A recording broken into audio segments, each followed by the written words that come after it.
polan soki eko cak sukses encan siapa dunya neka cek kebetulan tilmon ka Gusti Allah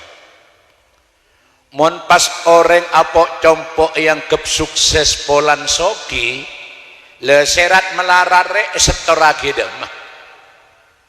gelur cek Kanjeng Nabi tak soki kok.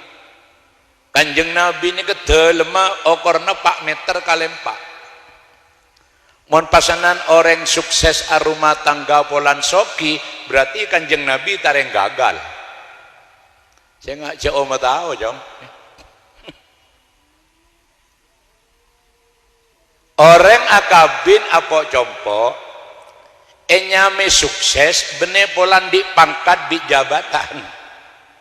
mon pas orang apok compok yang kep sukses yang kep hasil polan endi pangkat di jabatan lekang tokang nang gelere tombo demah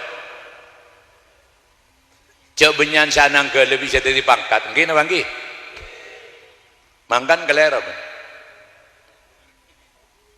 malah orang akabin arumah tangga yang kep asel bene polan selake genteng enga angling dharma sebine radin engak nyai blorong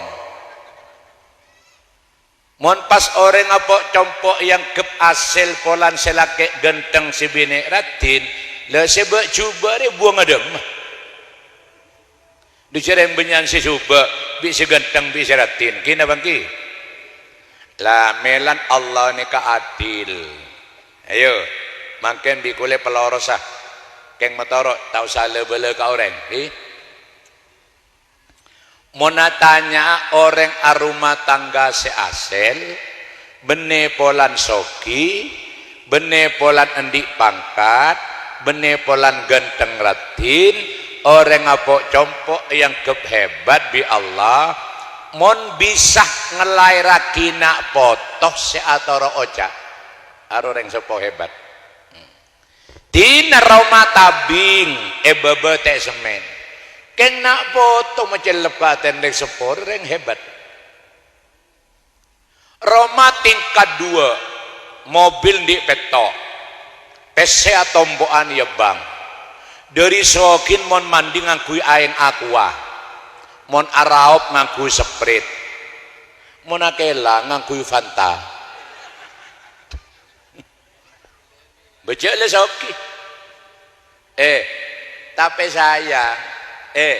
sayang selake stroke muna jalan deh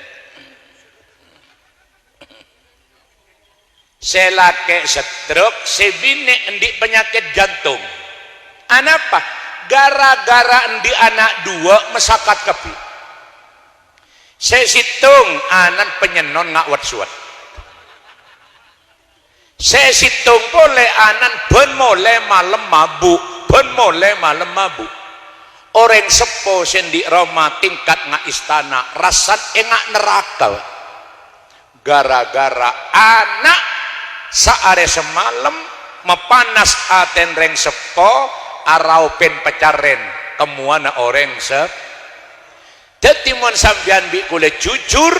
bunga bentak bungan orang apok compok tengale nak poton mon nak poton ataro oca seneng mon pak reng rumah tangga tapi mula anak mesakat mesakat nenengi dunya lemakan hati dek remepole pagi neng alam akhir dek remepole pagi neng alam akhirat